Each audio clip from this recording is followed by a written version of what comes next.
आमच्या YouTube चॅनलला subscribe करा, महानकारी न्यूज सबस्क्राइब करा आणि नोटिफिकेशन ऑन करा। नोटिफिकेशन ऑन केल्यामुळे आमचे अपडेट आपल्यापर्यंत सतत पोहोचेल। नाईक निंबाळकरांच्या फुकट जमिनीवर दोरडा घालून झाले बिल्डर। आमदार सुरेश हळवणकरांचा राजेंद्र पाटील यड्रावकरांवर सनसनाटी आरोप। यड्रावच्या नाईक निंबाळकरांनी यड्रावकरांना शेकडो एकर जमीन फुकट दिली। त्यांनी यांच्याच जमिनीवर दोरडा घालून आता बिल्डर झाले आहेत आणि पैसे मिळवित आहेत, असा सनसनाटी आरोप इचलकरंजीचे आमदार सुरेश हळवणकर यांनी रविवारी शिरोळ येथे केला। मराठा समाजात दानत होती म्हणून जमिनी दान करीत होते असे बोलून मराठा समाजाच्या इत्थंभूत कार्याबद्दल आमदार हळवणकर यांनी गौरवोद्गार काढले। मराठा समाजातील मुलांना मोफत दाखले वाटप कार्यक्रमात ते बोलत होते। येथील नाना कॉम्प्लेक्स मध्ये रविवार दिनांक 20 रोजी मराठा जात प्रमाणपत्र वितरण समारंभ आयोजित केला होता।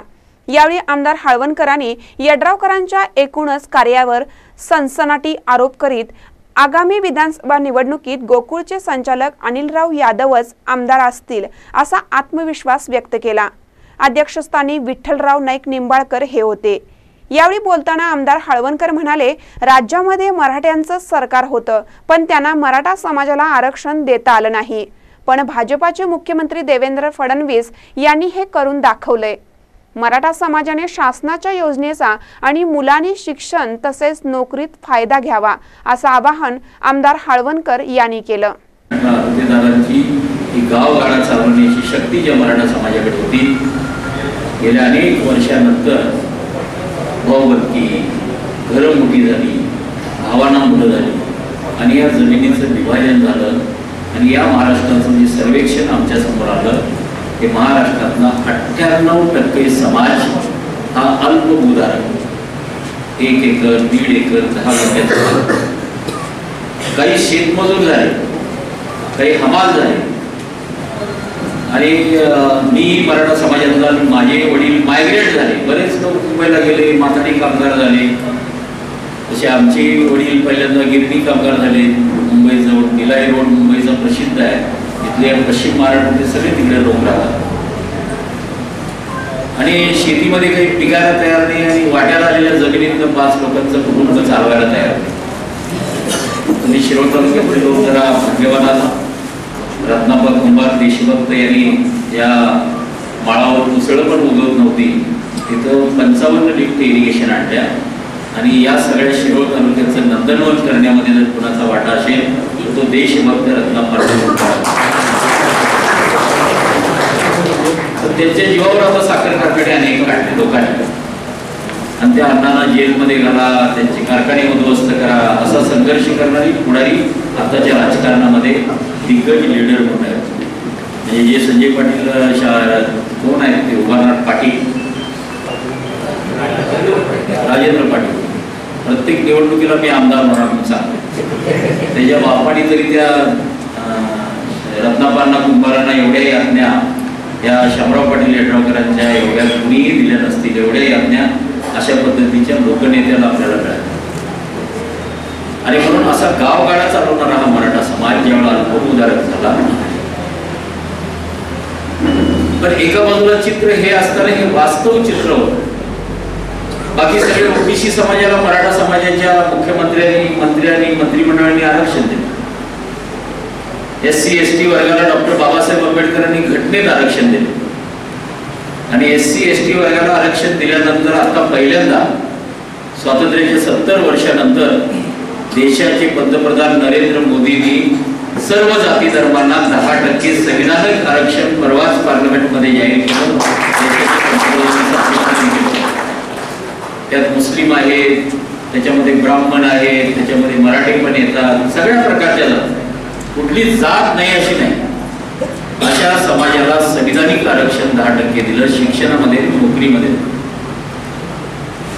आणि मग आमचा समाज जो मराठा समाज होता या समाजामध्ये DNA मध्येच लढाई करणे, शिवाजी महाराजांच्या काळातली वराडी मंडळी मराठा समाजातली सगळी नांगराच्या फाळाच्या तलवारी करून मोगलांच्या विरुद्ध लढाई करून हिंदवी स्वराज्य स्थापन करण्यामध्ये या मराठमोळ्यांचा मोठा हात होता आणि हरी ही सगळी सह्याद्रीच्या कड्याकमारीमध्ये हे सगळं साम्राज्य छत्रपती शिवाजी महाराजांचं 32 मन सिंहासनावर आपला राजा बसल्याचं मराठा कार्य केलेलं होतं. हा शूर समाज आहे, त्याच्या DNA मध्ये लाचारी नाही, कुणाकडे काही मागायचं नाही. आणि म्हणून आज सुद्धा मराठा समाजाच्या सगळ्यात जास्त आत्महत्या महाराष्ट्रामध्ये झाल्या. पण अल्पभूधारक आहे, शेतमजूर आहे, दिलेलं बँकेचं सावकाराचं कर्ज फिटलं नाही, तो विजय माल्या 5,000 कोटी घेऊन पळाला, निर्लज्ज सदाचार. लंडनमध्ये आपण टीव्हीवर बघतो, मोठमोठ्या हॉटेलमध्ये राहतो.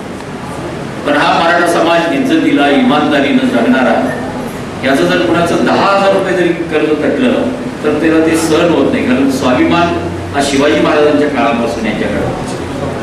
आणि म्हणून सगळ्यात महाराष्ट्रामध्ये जेवढ्या आत्महत्या आतापर्यंत झाल्या त्याच्यामध्ये 95% आत्महत्या हा मराठा समाजाच्या शेतकऱ्यांच्या. आणि हे विदारक चित्र समोर आल्यानंतर वर चित्र काय होतं की आमच्या DNA मध्ये होतं की आतापर्यंत जर तुम्ही सगळे फौजदार बघितले आणि सगळे आमदार बघितले तर हे सगळे मराठा अधिकारी आहेत आणि मराठा आमदारांची संख्या जास्त आहे. मी जेव्हा 2009 सभागृहामध्ये गेलो आणि हे समाजाचं चित्र सगळ्यात पहिल्यांदा या सभागृहामध्ये 35 वर्षानंतर विधानसभेमध्ये मी हे विदारक चित्र समाजाचं त्यावेळच्या काँग्रेस सरकारच्या समोर मी उभं केलेलं होतं. म्हणजे 35 वर्षानंतर. त्याच्यापूर्वी एकदा शालिनताई पाटलांनी भाषण केलं होतं, ते अल्प भाषण होतं. त्यानंतर बऱ्याच काळानंतर त्या सभागृहामध्ये मला संधी मिळाल्यानंतर मी ते भाषण पण केलं. कारण वरचं चित्र असं होतं की सभागृहामध्ये मी ज्यावेळेला भाषण केलं त्यावेळेला 200 आमदार मराठा समाजाचे. आणि आतापर्यंत जेवढे मुख्यमंत्री झाले 2-3 अपवाद जर सोडले, एक तुमचे मनोहर जोशी, अंतुले आणि बहुतेक वसंतराव नाईक साहेब, असे 2-3 अपवाद सोडले तर सगळे जे मुख्यमंत्री झाले ते मराठा समाजाचे. आणि विधिमंडळात सगळे गेले ते आमदार मराठा समाज. पोलीस ठाण्यात गेला तर फौजदार मराठा समाज. म्हणजे या मराठा समाजाची जी तरुण पिढी होती, आमच्यासारखी लढवई पिढी होती, आम्हाला नोकरी बिक्री काही नकोच आहे, आम्हाला एकतर आमदार व्हायचं आहे नाहीतर फौजदार व्हायचं, हे आमच्या DNA मध्ये ठरलेलं आहे. आणि मग चित्र असं दिसत होतं की किती संपन्न मराठा समाज. DY पाटील एज्युकेशन संस्था, भारती विद्यापीठ, त्या नेत्यांचं नाव मराठा समाजाच्या शिक्षण संस्था त्यांच्यात आलं. साखर कारखाने, सूतगिरण्या, चेअरमन मराठा समाज, सगळ्या आमदार खासदारांनी सगळ्या साखर कारखाने काढले, सूतगिरण्या. आणि हे वरचं चित्र बघितल्यानंतर, आरक्षण मागितल्यानंतर आपल्याला सगळेजण चेष्टा करायचे, मराठ्यांना आरक्षणाची काय गरज आहे, एवढे आमदार आहेत, खासदार आहेत, मुख्यमंत्री. अशा पद्धतीचं वरचं चित्र एक वेगळंच होतं. आणि आतलं चित्र काय होतं, मी जेव्हा आमदार म्हणून मुंबईत गेलो त्यावेळेला हॉटेलमध्ये वेटरांना विचारले कुठला आहे, मुदनगड तालुक्यातला, कुठल्या जातीचा आहे, मराठा जातीचा, काय शिकलाय, BSc झालं, काय झालाय, BA झालं. हा तिकडे वेटर. आणि गावात आल्यानंतर पण त्याचा रुबाब काही कमी नाही. तो गावात आल्यावर आई सांगायची माझं पोरगं मुंबईला आहे, आमच्या खेड्यात कोकणात म्हणायची मुंबईला गेला. आणि हा येताना त्या अमिताभ बच्चनचा पिक्चर बघून बेल पॅन्ट घालूनच गावात यायचं. मोठ्या मोठ्या कॉर्पोरेट कंपनीत नोकरीला आल्या. हे अवसान बाजीरावचा दुकान नाडापोडीची असली अवस्था सगळ्यात. आणि विनोदाने आम्हाला म्हणायची सरकार तुम्ही चेष्टेतच घ्या, त्याच्यानंतर तुम्ही म्हणणार की मिशीवाले तुम्ही एकटेच आहे, मिशीला तूप लावून आम्ही करायचे. आता यशच सुद्धा मिळेल अशी त्या मराठा समाजाची अवस्था. आणि 2009 साली जे मांडलं त्यावेळेला महाराष्ट्राचे आताचे मुख्यमंत्री हे आम्ही सगळे विरोधी पक्षामध्ये होतो. आणि मी अचानक हा मुद्दा उपस्थित केला आणि सभागृहामध्ये मला त्या दिवशीचा दिवस आजही आठवतोय. सभागृहामध्ये काँग्रेस, राष्ट्रवादी, जिथं मराठा समाजाचे सगळे आमदार आहेत ते उभं राहून त्या माझ्या भाषणाचा टाळ्या वाजवून, बाकं वाजवून सभागृहात सगळ्यांनी स्वागत केलं. विरोधी पक्षनेते एकनाथ खडसेंना समजेना, देवेंद्र फडणवीसना समजेना, यांनी अचानक काय भाषण केलं. आणि तिकडं ते भास्करराव जाधव वगैरे कोकणातले म्हणले, अरे हळवणकर तुम्ही कुठल्या जातीचे, तिथनच विचारायला. तर यांना वाटलं हळवणकर म्हणजे मंगेशकर, कोसाळकर, तेंडुलकर यांच्यापैकी एक कर आहे, असा एक त्या कर मध्ये गैरसमज होता. आणि मग त्यांना ज्यावेळेला समजलं की हा मी खरंच 96 कोळी मराठा आमदार आहे आणि त्या सगळ्या आमदारांनी माझं इकडल्या बाजूला कौतुक केलं सांगलीचे पैलवान संभाजी पाटील माझ्याबरोबर सभागृहामध्ये होते, त्यांनीही माझं अभिनंदन केलं त्या दिवशी. पण एवढ्यावर काय प्रश्न संपला आणि मग मराठा समाजामध्ये एक क्रांती तयार झाली की आता आपल्या समाजाला जर न्याय द्यायचा असेल तर आपण स्वतःच मैदानामध्ये उतरलो. आणि अशा उच्चवर्णीय समाजाची जाट समाज आहे हरियाणामध्ये, तिकडे अशा समाजाची पण आंदोलनं गाजली, आपण बघितली. रेल्वेचे रूळ उघडले, कार्यालय फोडली, दंगल झाली, अनेक लोक जेलमध्ये गेले, प्रचंड हिंसक आंदोलन झाले. आणि मग या मराठा समाजाला एक आत्मविश्वास झाला की हा एक प्रामाणिक मुख्यमंत्री महाराष्ट्रामध्ये, जात त्याची कुठलीही गरज नाही आणि हा आपल्याला न्याय देऊ शकतो, कारण आपल्याला या व्यवस्थेनं विस्थापित केलेलं आहे. आणि त्यामुळे महाराष्ट्रामध्ये लाखाच्या संख्येने मोठ्या प्रमाणामध्ये मोर्चे निघाले. लाख, 5 लाख, 10 लाख, 58 जिल्ह्यामध्ये 58 मोर्चे, परदेशामध्ये 5 ठिकाणी मोर्चे निघाले. आणि मोर्चामध्ये एकाही एसटीला दगड मारला नाही, एकाही रेल्वेला दगड मारला नाही, राष्ट्रीय आणि सरकारी संपत्तीचं कोणतंही नुकसान नाही. सहज एका टीव्ही चॅनेलने एका मराठा बांधवाला विचारलं की अरे एवढं मोठं आंदोलन कुठे, सरकार झोपलेलं आहे, सरकार कुठलं पण गेल्याच्या कातडीचं असतं, त्याला संवेदना नसते, तुम्ही अशी मोर्चे काढून कुठं सरकार कधी जागा होते काय, तुम्ही वेडे आहे असं त्या टीव्ही चॅनेलवाला त्याला बाईक घेणारा चिडवतो. तर त्यातल्या एखाद्या आता या तरुणांनी जसं भाषण केलं, काय नाव आहे तुझं? गेला काय भाषण पकडा तर गेलाच काय, पुढारी व्हायचं कोण आहे त्याच्या. तर अशा एका तरुणाने त्या टीव्ही चॅनेलला त्याचं उत्तर दिलं. ते म्हटले की हे जे महाराष्ट्र आहे आणि या महाराष्ट्राची जी दौलत आहे ती छत्रपती शिवाजी महाराजांनी हिंदवी स्वराज्य स्थापन केलेल्या छत्रपतींची दौलत आहे. आणि मी माझ्या दौलतीवर दगड मारणार नाही, माझ्या दौलतीवर धोंडा मारणार नाही, काहीही करणार नाही. आणि या प्रस्थापित व्यवस्थेच्या विरोधामध्ये आमचा समाज विस्थापित झालाय, या व्यवस्थेला आमची ताकद दाखवणार असं त्यांनी सांगितलं. आणि ते महाराष्ट्रामध्ये खूप ठिकाणी गाजलं. आणि महाराष्ट्राच्या मुख्यमंत्री याच्या मुखमोर्चाचं प्रचंड दडपण सरकारवर आलं. आणि आम्ही सगळे मराठा समाजाचे महाराष्ट्रातले भारतीय जनता पार्टीचे आमदार मुख्यमंत्र्यांच्या वर्षा निवासस्थानी 3 तासाची बैठक केली. आणि मुख्यमंत्र्यांना मी हेच सांगितलं की जे वरचं चित्र आहे ते योग्य नाही आहे, हे खरं चित्र मराठा समाजाचे आहे. एवढ्या मोठ्या संख्येने समाज आलेला आहे आणि या समाजाला आपण प्रतिक्रिया देण्याची आवश्यकता आहे. आणि माननीय मुख्यमंत्र्यांनी मुंबईच्या मोर्चामध्ये प्रतिक्रिया दिली की आता पहिलं मी काम करेन की मराठा समाजाला स्वयंरोजगारासाठी 10 लाख रुपयाचं अण्णासाहेब आर्थिक विकास महामंडळ, म्हणजे ते अण्णासाहेब पाटील जे आहेत ते माथाडीचे नेते, आणि त्या बिचाराने एकदा हा मोर्चा काढला.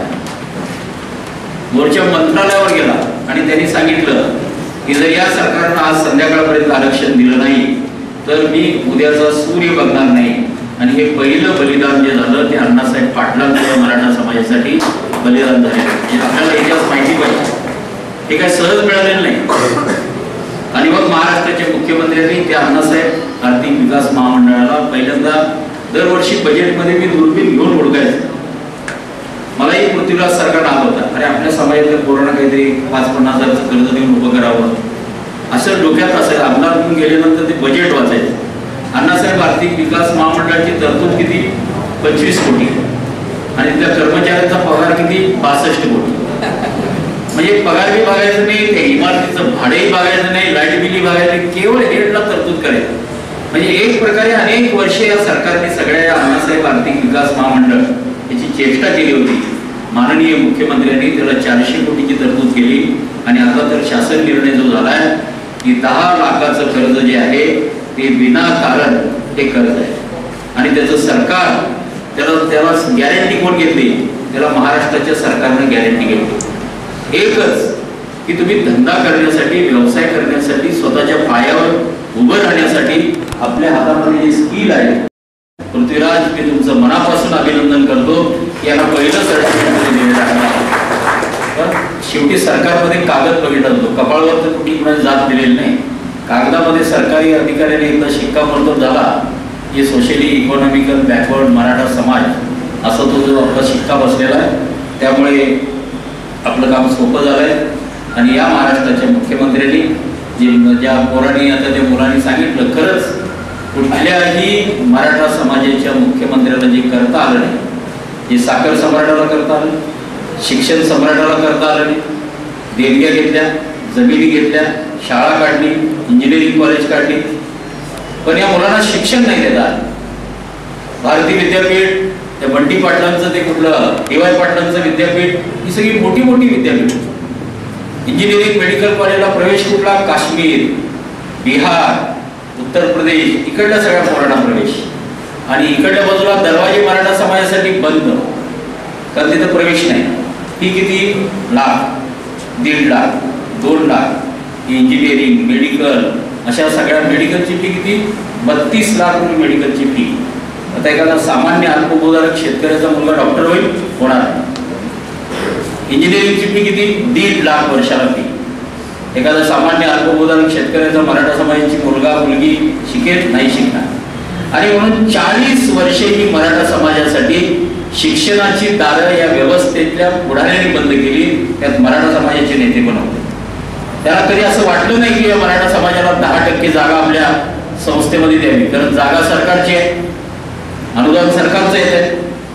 आपल्या जातीविषयी कधी अभिमान यांना पण कधीच वाटला नाही. हे स्वतः 7 पिढ्यांचे गब्बर श्रीमंत झाले. निवडणुकीमध्ये पैसा खर्च करायचं, निवडणुकीमध्ये स्वतःच्या मिरवणुका काढायच्या, पण आपल्या पाठीमागे फिरणारा दीन दलित गरीब मराठा समाजाला कधीही न्याय देण्याचं काम यांनी केलं. हे सगळ्यात मोठं काम केलं.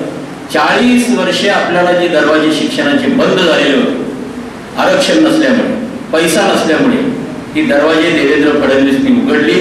आणि राजेश्री शाहू महाराजांच्या नावाने शिष्यवृत्तीची योजना मराठा समाजासाठी आणि त्याच्याबरोबर अन्य समाजासाठी, ज्याला आरक्षण नाही अशा सगळ्या समाजाला, सबका साथ सबका विकास, सगळ्या जाती धर्माच्या मुलांना बंद झालेली शिक्षणाचे दरवाजे देवेंद्र फडणवीसनी उघडले. आणि मागच्या वर्षी 600 कोटी रुपयाची विद्यार्थ्यांची फी ही महाराष्ट्राच्या सरकारने भरली.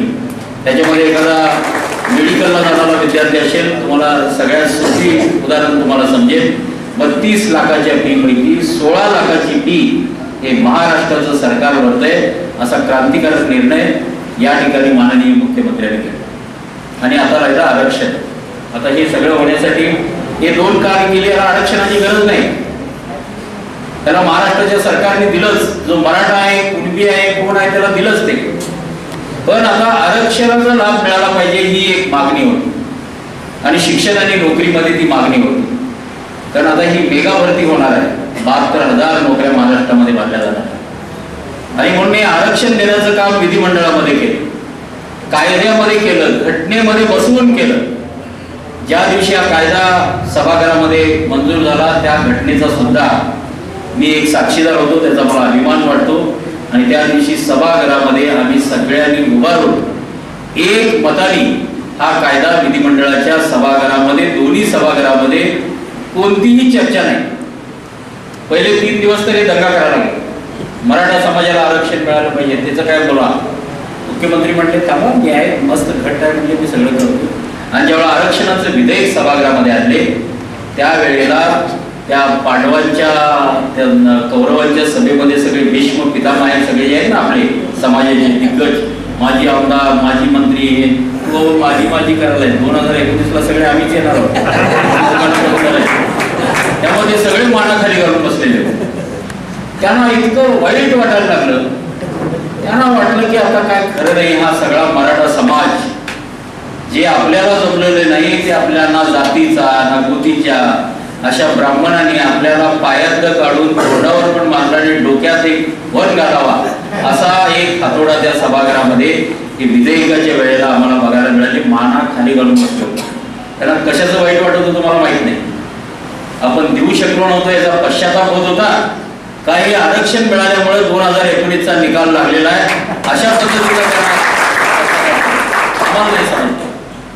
आणि म्हणून आज जे पृथ्वीराज तुम्ही काम केलंय की या विद्यार्थ्यांना 72,000 मेगा भरतीमुळे ते 16% आरक्षणामध्ये यातली एखादी मुलगी तलाठी होऊ शकते, एखादी मुलगी तहसीलदार होऊ शकते, एखादा मुलगा त्या ठिकाणी कलेक्टर होऊ शकतो, मुख्य अधिकारी होऊ शकतो, आरोग्य अधिकारी होऊ शकतो, पशुवैद्यकीय अधिकारी होऊ शकतो.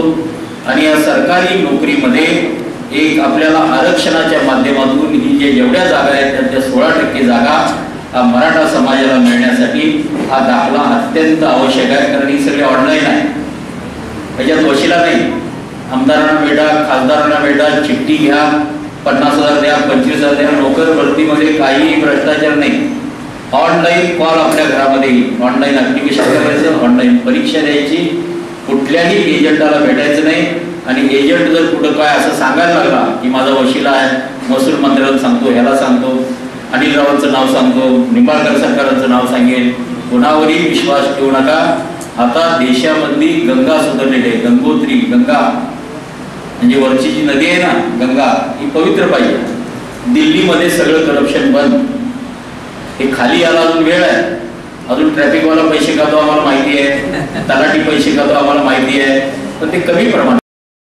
हातभट्टीला एटीएम चालत नाही, अवैध धंद्याला चालणार नाही. म्हणजे वैद्य आहे, मेडिकल आहे, आणि आता तर आयुष्यमान भारत, आणि आता तर आपल्या नीतामाने हे डॉक्टर पण आहेत.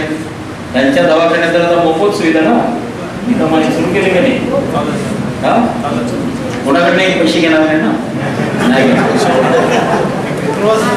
सगळे दवाखाने तुम्ही स्वतः फक्त प्रवास करून यायचं, प्रवासाचं देत आहे. एवढंच करा, ऑपरेशन थिएटर मध्ये गेल्यानंतर डॉक्टर आपल्याला तो निळा काहीतरी गणवेश घालतात.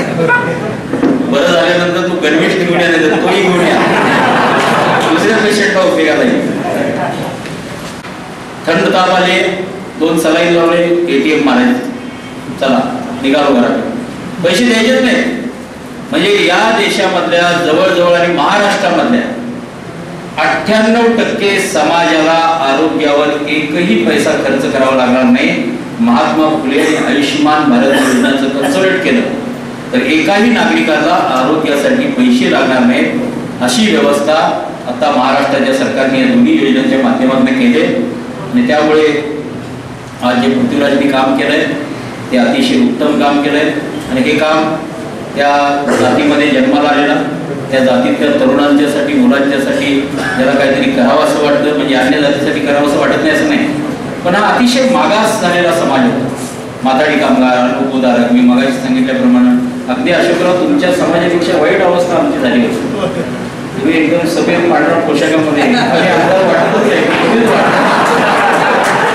अशोकराव वाटत की नाही आमदार. आणि यांचं भाजपमध्ये आल्यावरच भाग्य बदललंय. पहिला गुलाब लागला, दुसरा गुलाब वहिनीला लागला, आता तिसरा गुलाब तुम्हाला लागताना आमच्यावर पडणारा पडला. गुलाबाशिवाय काही शक्यच नाही. आणि आता तुम्हालाही गुलाब नक्कीच तिकडे लागेल अशी स्थिती आहे. त्यामुळे असणारे बरेच लोक आता, आणि 2019ला देशामध्ये देशातल्या जनतेने ठरवलं, मी आज तुम्हाला सांगतो, हा देश अटल बिहारी वाजपेयींच्या आणि 5 वर्ष ताब्यात राहिला असता तर देशातल्या सगळ्या नद्या अटलजींनी जोडल्या असत्या. 55,000 कोटीची तरतूद केली होती, नॅशनल हायवेचं जाळं केलं होतं, सगळा देश गतीने पुढे जात होता. पण अटलजींचं सरकार गेलं आणि आपला देश 15-20 वर्ष मागे गेला. आज देशाच्या पंतप्रधानांनी आपली अर्थव्यवस्था एवढी मजबूत केलेली आहे की आज देशामध्ये 6 देश असे आहेत, त्यातल्या 3 क्रमांकाच्या 3 देशांची नावं अर्थव्यवस्थेमध्ये मजबूत आहेत. एकाचं नाव आहे अमेरिका, दुसऱ्याचं नाव आहे चीन, आणि तिसऱ्या देशाचं नाव जागतिक बँकेनं यादी जाहीर केली. म्हणजे मी नाही करत, तुम्ही कुठलेही जर मीडिया, सोशल मीडिया पत्रकारांनी बघितलं तर ज्या देशाकडे गंगाजळी जास्त आहे, विदेशी चलनाचा साठा कोणाकडे आहे, म्हणजे तुमच्या खिशात 1000 रुपये आहेत, लाख रुपये आहेत, 50,000 आहेत, तर बाजारामध्ये जाऊन कुठलीही वस्तू तुमच्या घरात कमी पडलेली तुम्ही आणू शकता. ही ताकद आज कुठल्या देशाकडे आहे तर जगामध्ये 3 देश आहेत. एकाचं नाव आहे अमेरिका, दुसऱ्याचं नाव आहे चीन, आणि तिसऱ्याचं नाव आहे भारत. अशी मजबूत ताकद. आता विदेशी चलन तुम्हाला समजणार. विदेशी चलन म्हणजे आपल्याला पेट्रोल दरवर्षी 6 लाख कोटी रुपयाचं आयात करावं लागतं, आणि यासाठी आपल्याकडे डॉलर लागतात. 91 साली आपली अवस्था अशी झाली की आपल्याकडे डॉलर संपले. 2 दिवसाचं पेट्रोल खरेदी करता येईल तेवढे डॉलर शिल्लक राहिले. त्यावेळी नरसिंहरावांचं सरकार होतं, PV नरसिंहराव पंतप्रधान होते. चंद्रशेखर झाले होते, त्यांचं जाऊन चंद्रशेखर झाले होते, तुम्हाला आठवत असेल बातम्या त्या काळात. आणि हे कर्ज मागायला गेलेले जागतिक बँकेकडे, ते म्हणजे कर्ज देऊ, 125 कोटीचा देश आहे, एवढी खनिज संपदा आहे, तुमच्या देशाला काय कमी देऊ म्हटले, किती लागतं तेवढं देऊ. तर त्यांनी कर्ज मागितलं, कर्ज द्यायचं ठरलं. ते म्हटलं मॉर्गेज काय देणार सांगा. मॉर्गेज आमचं सोनं आहे म्हटलं, सोनं देऊन टाकू म्हटले मॉर्गेज. ठीक आहे म्हटलं, त्यालाही तयार झाले चंद्रशेखर. ते म्हटले मॉर्गेज तुम्ही कुठे देणार म्हटले. नाही म्हटले RBI मध्ये आमचं देशाचं सोनं आहे, त्याला तुम्ही कुलूप लावा, सील लावा, आणि आम्ही तुमचं पैसे भरले की ते सील उघडा. ते म्हटले तुमच्या देशावर एवढा पण विश्वास राहिला नाही, तुम्ही परस्पर विकून टाकाल, एवढे कंगाल झाला म्हणजे. ते फिजिकली सोनं तुम्ही जागतिक बँकेच्या ट्रेझरीमध्ये आणा, आणि तुम्हाला आश्चर्य वाटेल, देशाचा एवढा मोठा अपमान त्यावेळी झाला की 12 ट्रक सोनं जहाजामध्ये घातलं, जागतिक बँकेच्या ट्रेझरीमध्ये ठेवलं, विदेशी चलन आणलं, आणि या देशामध्ये पेट्रोल ज्या लागणाऱ्या वस्तू खरेदी केल्या. ही या देशामध्ये काँग्रेसवाल्यांनी केलेली अवस्था आहे.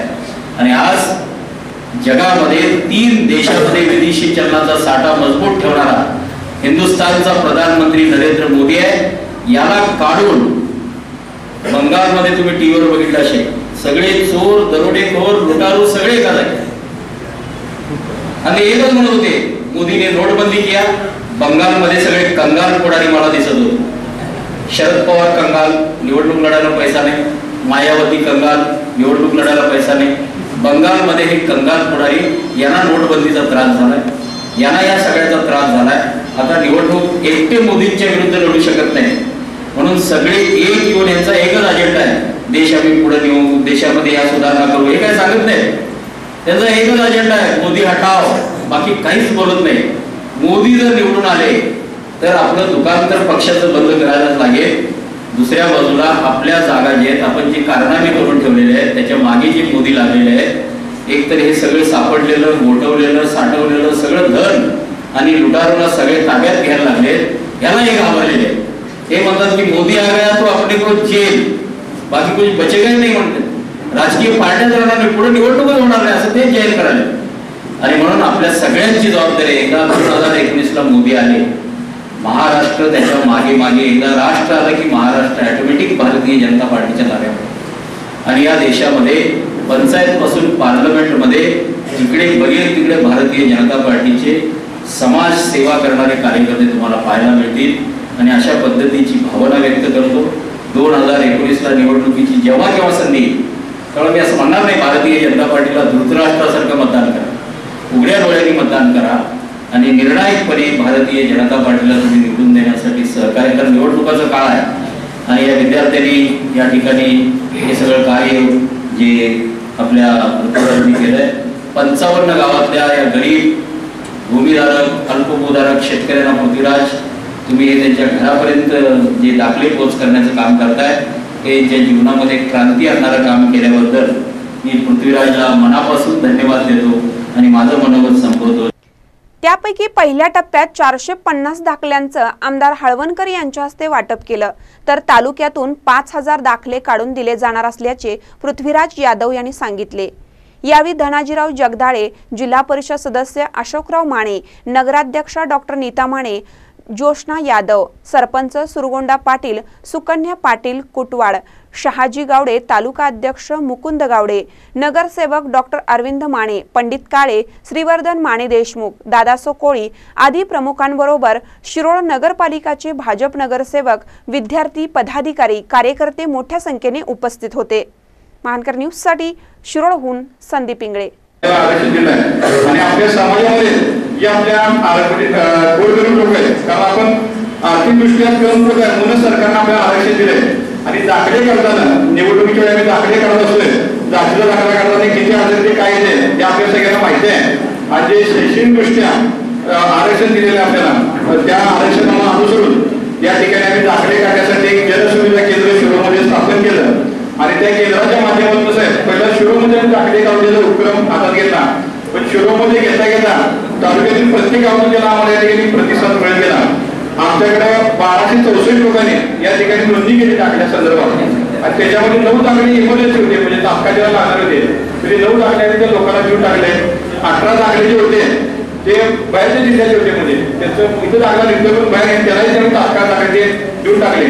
जवळपास 389 लोकांनी म्हणजे 400 लोकांनी जवळपास दाखले तयार आहेत. तर 400 लोकांना दाखले द्यायचं म्हणलं तर 3 तास दाखले वाटण्यात आलेच आहे. म्हणून आम्ही प्राथमिक स्वरूपात 100 दाखले तुमच्या त्या ठिकाणी नियोजन केलेलं आहे. या कार्यक्रमासाठी तुम्ही सर्वजण आलात त्याबद्दल मी तुम्हाला सर्वांचं स्वागत करतो. आणि मला वाटतं बऱ्यापैकी 18-19 गावामध्ये दाखल्याचा आम्ही त्या ठिकाणी गावामध्ये प्रत्येक डिजिटल बोर्ड त्यांना लागणारी कागदपत्राची यादी घरपोच केलेली आहे. येणाऱ्या महिन्याभरामध्ये साहेब आपल्या तालुक्यात 55 गाव आहेत. 55 गावामध्ये आम्ही जास्तीत जास्त लोकांना या ठिकाणी दाखले काढण्याचा प्रयत्न करणार आहे. आमचं जवळपास शिरोळ नगरपालिकेचे नगरसेवक आणि आम्ही प्रत्येक गावातील भाजपची काम करणारी मंडळी यांच्या वतीनं आम्ही प्रत्येक गावामध्ये एक टीम तयार केली आहे. आणि त्या टीमच्या वतीनं तालुक्यात कमीत कमी 5,000 दाखले काढण्याचं या ठिकाणी आमचं नियोजन आहे. जोपर्यंत आमचं 5,000 दाखले टार्गेट पूर्ण होत नाही तोपर्यंत आम्ही थांबणार नाही. आणि दाखला येणाऱ्या प्रत्येक माणसाला आम्ही म्हणजे काही तांत्रिक अडचण निघले आपल्याला अजून सीमाभाग जवळ आहे कर्नाटकच्या माणसांना या ठिकाणी दाखले मिळतेच आहेत किंवा बाकीच्या ज्या अडचणी आहेत त्या अडचणी संदर्भात आपण शासन स्तरावर पार गोळा करून त्याही अडचणी आपण दूर करत असेल तुम्हाला या ठिकाणी विनंती करतो. आणि आपल्या शुभास या ठिकाणी दाखले वाटप सुरुवात होत असेल.